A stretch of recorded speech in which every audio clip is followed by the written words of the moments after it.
Imagina un lugar donde el silencio absoluto no es sinónimo de aislamiento, sino el lienzo perfecto para la comunicación más fluida, compleja y hermosa que el ser humano pueda concebir. Visualiza la costa este de los Estados Unidos, hace más de 200 años. Siente el viento frío y salado del Atlántico golpeando tu rostro mientras observas el horizonte grisáceo. En las aguas turbulentas, dos pequeños barcos pesqueros se balancean violentamente con la marea. A bordo, hombres curtidos por el sol y la sal trabajan sin descanso.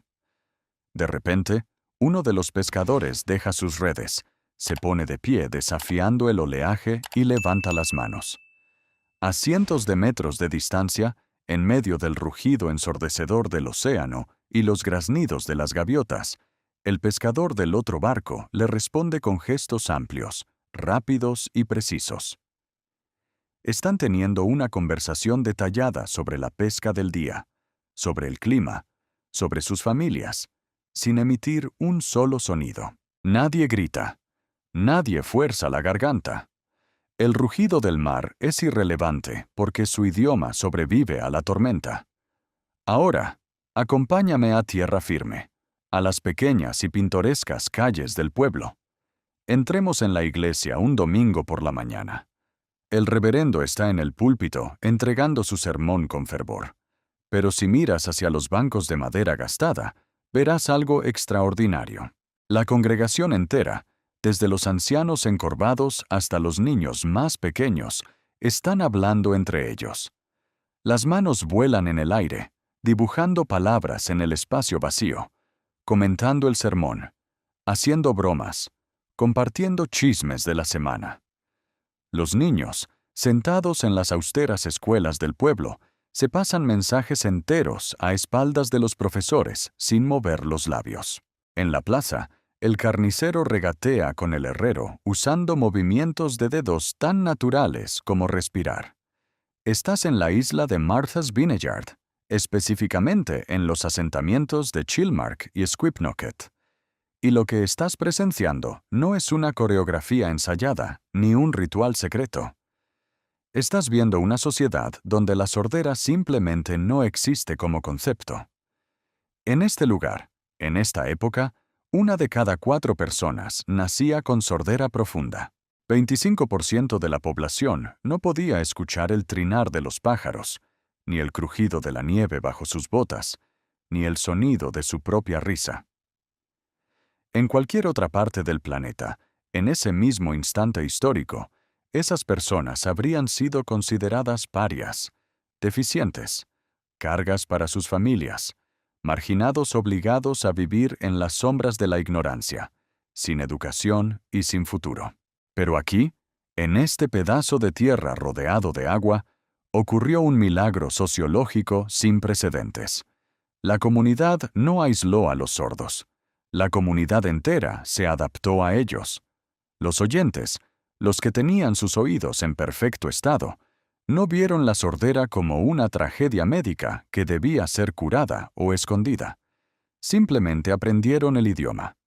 Todos, absolutamente todos en la isla, desde el alcalde hasta el panadero, eran bilingües. Hablaban inglés con la voz y hablaban un intrincado y hermoso lenguaje de señas con las manos. ¿Puedes comprender la magnitud de esto? La barrera, el estigma, la deficiencia, desaparecieron en el aire. Los habitantes sordos de Martha's Vineyard compraban tierras, se casaban, tenían hijos, votaban en las asambleas del pueblo, lideraban negocios, navegaban barcos y vivían vidas plenas, ricas y completamente integradas. Nunca se sintieron rotos porque la sociedad a su alrededor nunca los trató como si necesitaran ser arreglados. Era una utopía real, palpable y funcional. Un ecosistema humano perfecto donde la empatía y la practicidad triunfaron sobre el prejuicio. Sin embargo, esta utopía ya no existe. Fue borrada de la faz de la tierra, extinguida, silenciada y enterrada en el polvo de la historia. Y no fue un accidente del destino, ni una plaga catastrófica lo que la destruyó.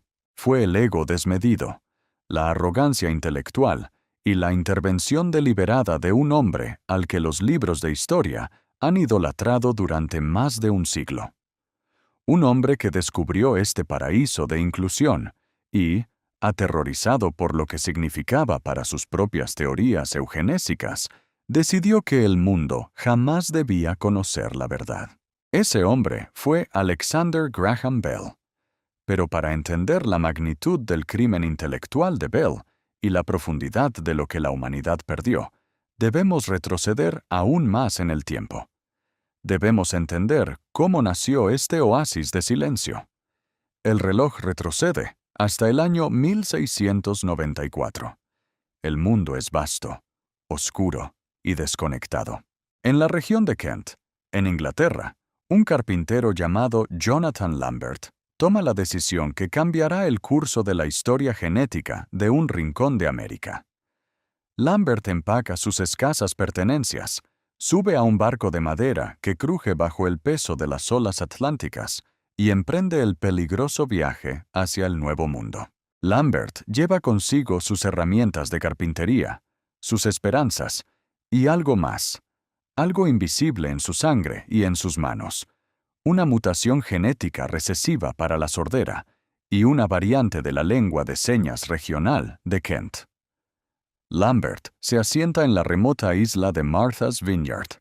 En aquellos primeros años, la vida en la isla es brutal y aislada.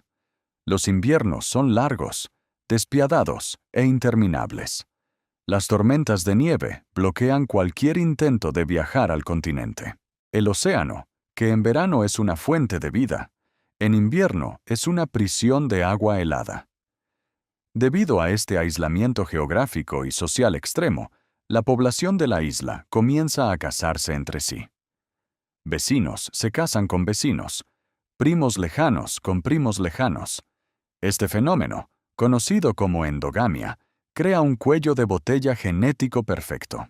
El gen recesivo de la sordera que Jonathan Lambert trajo consigo comienza a esparcirse silenciosamente de generación en generación. Al principio, es un caso aislado, pero a medida que pasan las décadas, las chimeneas rugen en las frías noches de invierno. Las familias crecen, y más niños nacen en un mundo de silencio total.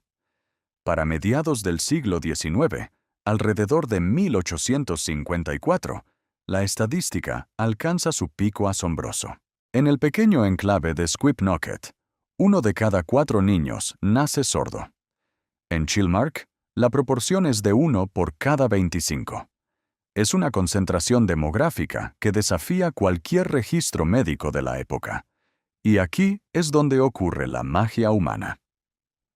Ante el aumento de nacimientos de niños sordos, los padres oyentes no se desesperan. No esconden a sus hijos en los áticos por vergüenza, como era la costumbre en las grandes ciudades europeas y americanas. En lugar de eso, observan las manos de sus hijos, ven su necesidad inherente de comunicarse y responden de la única forma lógica, creando un idioma.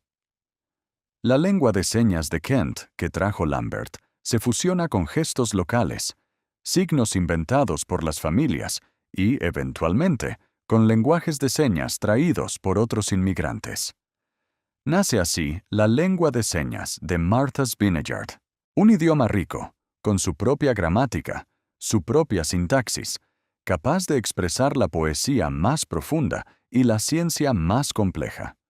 Un idioma que, décadas después, se convertiría en la columna vertebral de la actual lengua de señas americana, la ASL. En Martha's Vineyard, la normalidad se redefinió. El concepto de discapacidad es, en esencia, una falta de encaje entre las capacidades de un individuo y las exigencias de su entorno. Si el entorno requiere que hables con la voz para comprar pan, y tú no puedes, eres discapacitado. Pero si el panadero te entiende perfectamente cuando le pides pan con las manos, la discapacidad se evapora. Eso es exactamente lo que ocurrió. Los habitantes de la isla mataron a la discapacidad con el arma más poderosa de todas, la adaptación colectiva. Mientras esta utopía florecía bajo el sol brillante de Massachusetts, un terror oscuro e insidioso comenzaba a gestarse al otro lado del océano. Un terror vestido con trajes finos y títulos académicos.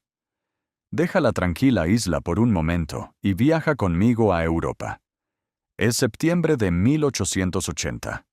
La ciudad es Milán, Italia. En un gran salón de techos altos, adornado con molduras doradas y cortinas de terciopelo pesado, se está llevando a cabo el segundo Congreso Internacional sobre la Educación de los Sordos. El aire en la habitación es denso, cargado de la arrogancia de la era victoriana. 256 delegados de todo el mundo están reunidos para decidir el destino de millones de personas. Son médicos, educadores, políticos, hombres de ciencia que creen tener el derecho divino de moldear la humanidad a su imagen y semejanza. De esos 256 delegados, ¿sabes cuántos eran sordos? 4. Solo 4 personas en esa vasta sala sabían lo que era vivir en el silencio. Lo que ocurrió en ese congreso fue nada menos que un genocidio cultural. Los delegados oyentes, impulsados por un fervor casi religioso hacia la palabra hablada, votaron abrumadoramente a favor de una resolución devastadora: la prohibición absoluta y mundial de la lengua de señas en la educación. Declararon que el oralismo, la práctica de forzar a los sordos a leer los labios y articular sonidos vocales, era el único método aceptable. Argumentaron que las señas eran primitivas, animalescas, que alejaban al sordo de Dios y de la sociedad civilizada. Las consecuencias del Congreso de Milán fueron inmediatas, brutales y desgarradoras. Las escuelas para sordos en todo el mundo occidental fueron purgadas. Profesores sordos, que habían sido mentores y modelos a seguir, fueron despedidos en masa porque se negaban a dejar de usar las manos. Y las verdaderas víctimas, como siempre, fueron los niños. Imagina el terror absoluto de ser un niño de 7 años, nacido sordo. Tu única forma de decirle a tu madre que tienes hambre, tu única forma de expresar miedo, dolor o amor, es a través del movimiento fluido de tus pequeños dedos, y de repente, eres arrancado de tu hogar, arrojado a una institución fría, y te dicen que tu idioma es un pecado. Siente la asfixia psicológica. Siente el pánico cuando el profesor se acerca con una regla de madera maciza. Por instinto, levantas las manos para pedir ayuda con señas. La regla desciende con un crujido violento sobre tus nudillos, rompiendo la piel, enviando un choque de agonía por tu brazo. ¡Habla!, te grita el profesor, aunque tú no puedes escuchar sus palabras. Solo ves su rostro contorsionado por la ira. A los niños se les obligaba a usar gruesos guantes de cuero en los días de calor sofocante para que no pudieran articular las señas con claridad. Peor aún, en muchas instituciones prestigiosas, a los niños pequeños se les amarraban las manos a la espalda, atadas con cuerdas ásperas que quemaban sus muñecas, dejándolos completamente mudos, encerrados en el calabozo solitario de su propia mente. Fueron obligados durante horas, días, años, a tocar las gargantas de sus profesores, intentando imitar vibraciones vocales que no podían oír, produciendo sonidos guturales que la sociedad oyente encontraba aceptables simplemente porque se parecían al habla normal. El oralismo no buscaba la comunicación, buscaba la asimilación forzada. Buscaba que el sordo pareciera normal para la comodidad del oyente, sin importar el costo psicológico, la depresión, el aislamiento y el sufrimiento infinito que esto causara. En el epicentro de este movimiento destructivo, como su campeón más brillante, carismático y letal, se encontraba el inventor del teléfono. Alexander Graham Bell no era un monstruo unidimensional de cuento de hadas. Y eso es lo que lo hace infinitamente más aterrador. Su historia es una tragedia de disonancia cognitiva. Bell amaba profundamente a su madre, que era sorda. Amaba con locura a su esposa, Mabel Hubbard, que también era sorda y había perdido la audición por la escarlatina. Bell dedicó gran parte de su vida y de su inmensa fortuna a la educación de los sordos. Él genuinamente creía, en lo más profundo de su corazón, que estaba salvándolos. Pero Bell estaba envenenado por la ciencia de su época. Era un ferviente partidario de la eugenesia, la pseudociencia que buscaba mejorar la raza humana controlando la reproducción. A Bell le aterrorizaba, hasta el punto de la paranoia obsesiva, la idea de que los sordos se agruparan, se casaran entre ellos y tuvieran hijos sordos. En 1883, publicó un documento infame titulado Memoria sobre la formación de una variedad sorda de la raza humana.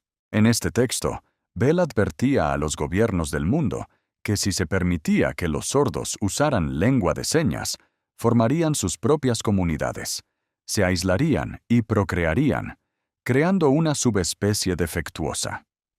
Lo llamó, literalmente, una gran calamidad para el mundo. Su solución era erradicar la lengua de señas, cerrar los internados donde los sordos se conocían y forzarlos a integrarse a la fuerza en la sociedad oyente a través del oralismo y la lectura de labios, prohibiéndoles, si fuera necesario, casarse entre ellos. Bell estaba convencido de que la sordera genética era el enemigo de la evolución humana y que la única forma en que una persona sorda podía ser feliz y productiva era siendo forzada a actuar como una persona oyente. Esa era su tesis de vida. Esa era la piedra angular de su prestigio. Y entonces, en el amargo y oscuro invierno de 1885, el destino lo llevó a Martha's Vineyard. Es el 2 de diciembre. Una tormenta feroz azota la isla.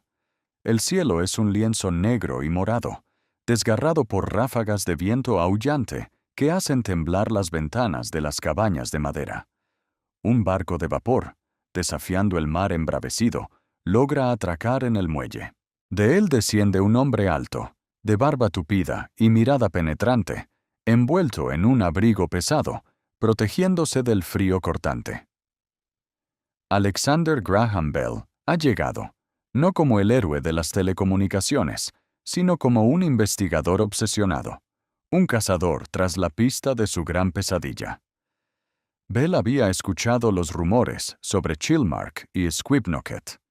Había escuchado sobre la concentración imposible de sordera en la isla. Para él, esto era el laboratorio vivo de sus mayores temores, el lugar exacto donde esa variedad sorda de la raza humana que tanto temía se había hecho realidad.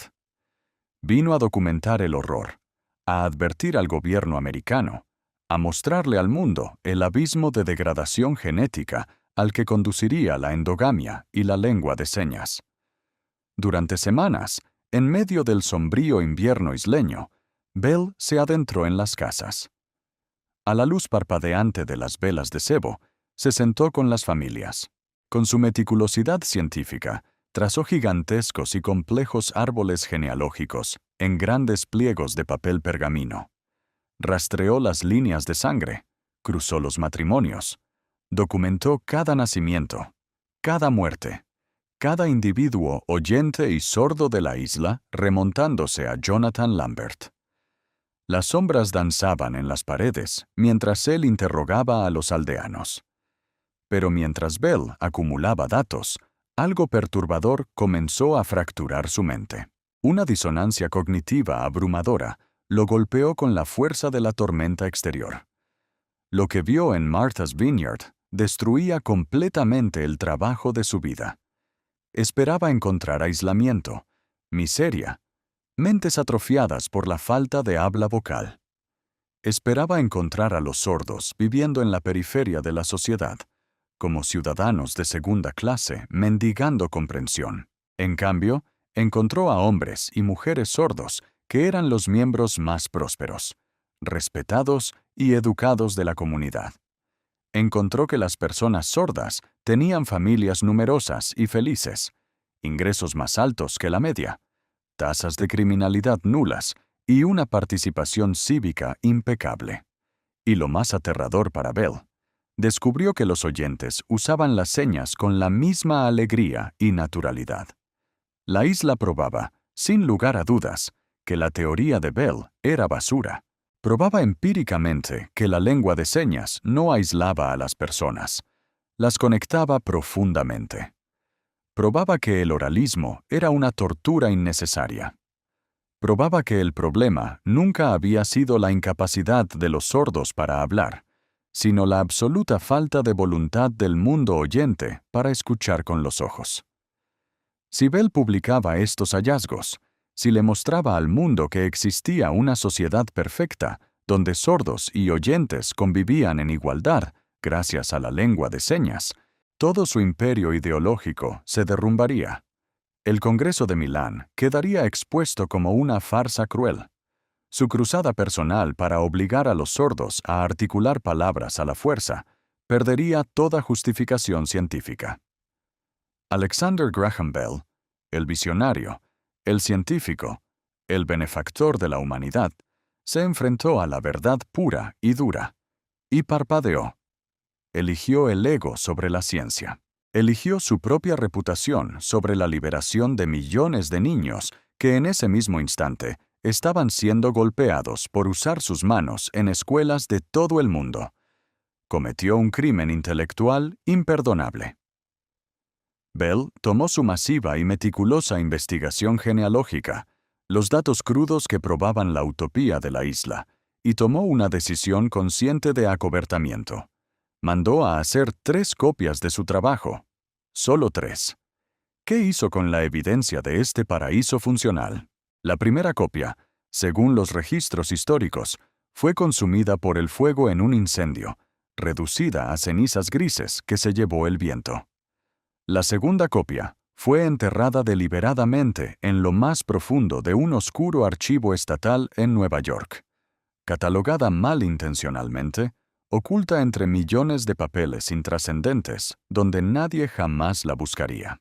Y la tercera copia, el manuscrito principal de Bell, el mapa del tesoro genético de Martha's Vineyard, fue metido en una caja de madera, sellado, y enviado a un lúgubre y olvidado almacén en el estado de Virginia.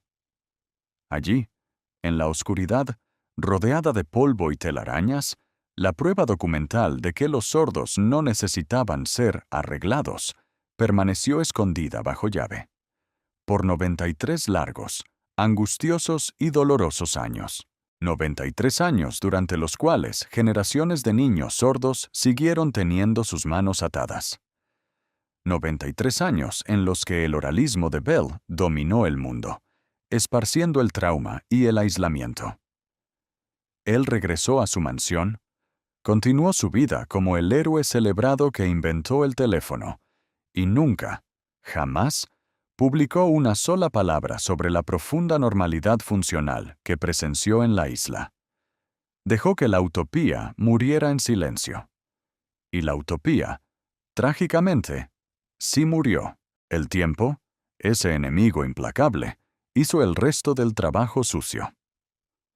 Con la llegada del siglo XX, el aislamiento físico de la isla terminó. Se construyeron puentes de hierro y acero. Llegaron los transbordadores de vapor regulares, y con ellos, el turismo masivo. Personas del continente comenzaron a comprar tierras en Martha's Vineyard.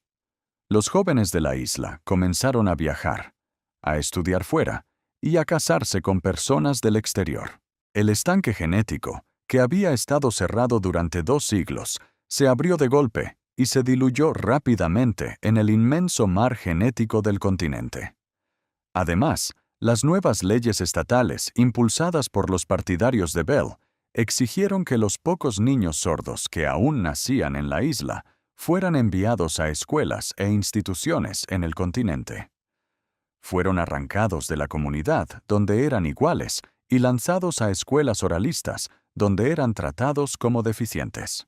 El idioma de señas de Martha's Vineyard, que alguna vez fue el latido silencioso de la comunidad, comenzó a desvanecerse. Los pescadores dejaron de señalizar de barco a barco. El silencio absoluto y funcional fue reemplazado por el ruido sordo del progreso y el turismo. Llegamos al año 1952. Una fría mañana en el pueblo de Chilmark. En una modesta casa de madera desgastada por la sal, una anciana respira por última vez. Su nombre es Katie West. Ella es la última persona nacida en la línea hereditaria directa que dominaba el lenguaje de señas original de la isla. Cuando sus ojos se cierran y sus manos callosas y expresivas se detienen para siempre sobre su pecho, muere también un pedazo de la historia humana. Con el último aliento de Katie, la lengua de señas de Martha's Vineyard se extingue. El silencio, que antes era un espacio lleno de vida y comunicación, se convierte en un vacío real. La casa de Katie West, de manera cruel y poética, sería transformada años más tarde en la Biblioteca Municipal de Chilmark. Un edificio atestado de libros llenos de palabras impresas, pero donde los ecos silenciosos del idioma que construyó esas mismas paredes han desaparecido para siempre. Un monumento mudo a una pérdida incalculable. Y el secreto de Bell habría permanecido enterrado en la oscuridad de aquel almacén en Virginia para siempre, si no fuera por una casualidad del destino. Avanzamos hasta el año 1978. Nora Ellen Gross, una joven y brillante estudiante de antropología, está conduciendo por los serpenteantes caminos de tierra de Martha's Vineyard. Está allí investigando dialectos locales y genealogía. Empieza a hablar con los ancianos de la isla, personas de 80 y 90 años, sentados en los porches de sus casas recordando los viejos tiempos. Nora empieza a notar un patrón extraño en sus entrevistas. Los ancianos mencionan casualmente a personas del pasado haciendo señas. Intrigada, Nora pregunta, ¿quiénes eran los sordos en su juventud? ¿Puede darme una lista? Y entonces ocurre el momento de mayor revelación, el instante que desentraña todo el misterio. Los ancianos fruncen el ceño, confundidos por la pregunta de la investigadora. Se rascan la cabeza, miran al horizonte intentando recordar, y responden con total sinceridad. ¿Sordos? Oh, no lo sé. A ver, estaba el viejo Ebenezer, y creo que la señora Mayhew. Pero, la verdad, no me acuerdo bien quién era sordo y quién no. A nadie le importaba realmente. Todos hablábamos igual. Esa frase simple y contundente golpeó a Nora como un trueno. ¿Cómo es posible que en una comunidad alguien no recuerde quién era sordo? Es posible solo si la sordera carece absolutamente de importancia social. Intrigada hasta la médula, Nora Gross siguió el hilo de la historia. Escarbó en los archivos locales, viajó al continente, rastreó referencias polvorientas, hasta que finalmente destapó la bóveda del secreto. Encontró los archivos de Alexander Graham Bell. Encontró las cajas escondidas durante 93 años. Leyó los papeles amarillentos y comprendió, con horror y fascinación, la magnitud del encubrimiento. Comprendió que la ciencia institucional había asesinado deliberadamente a la sociedad más integradora que Norteamérica había visto jamás. Nora publicó sus descubrimientos en un libro fundamental llamado Todos aquí hablaban en lenguaje de señas. Y gracias a ella, el secreto que Graham Bell enterró salió finalmente a la luz. La historia de Martha's Vineyard no es solo una curiosidad genealógica o un oscuro episodio de la historia médica estadounidense. Es un espejo doloroso y necesario que nos obliga a mirar el reflejo de nuestra propia sociedad. Nos exige plantearnos una pregunta aterradora. ¿Cuántas otras soluciones perfectas? ¿Cuántas otras utopías funcionales? ¿Y cuántos otros ecosistemas de convivencia armónica han sido aplastados, silenciados y borrados de los libros de historia simplemente porque contradecían el ego, los prejuicios o el orgullo de la élite científica dominante. Hoy en día, el mundo sigue debatiendo acaloradamente sobre cómo reparar la sordera. Se invierten miles de millones en cirugías invasivas, implantes cocleares y terapias de habla forzada. Seguimos operando bajo la premisa victoriana de que el sordo está roto y debe ser ensamblado para encajar en el molde del oyente. Pero hace 200 años, en una pequeña isla azotada por el viento frente a la costa de Massachusetts, un grupo de pescadores y campesinos demostraron empíricamente que la verdadera deficiencia jamás residió en los oídos que no podían escuchar, ni en las cuerdas vocales que no podían vibrar. Demostraron que la única deficiencia real, paralizante e incurable de la humanidad es la arrogancia. Es la brutal incapacidad de una sociedad intolerante para adaptarse a lo diferente. Alexander Graham Bell inventó un dispositivo que permitió a los seres humanos comunicarse a través de miles de kilómetros de distancia. Pero, por pura soberbia y miedo, destruyó la evidencia de una comunidad que había logrado algo infinitamente más difícil, hermoso y avanzado: comunicarse perfectamente, de alma a alma, estando exactamente en el mismo lugar, sin necesidad de pronunciar una sola palabra.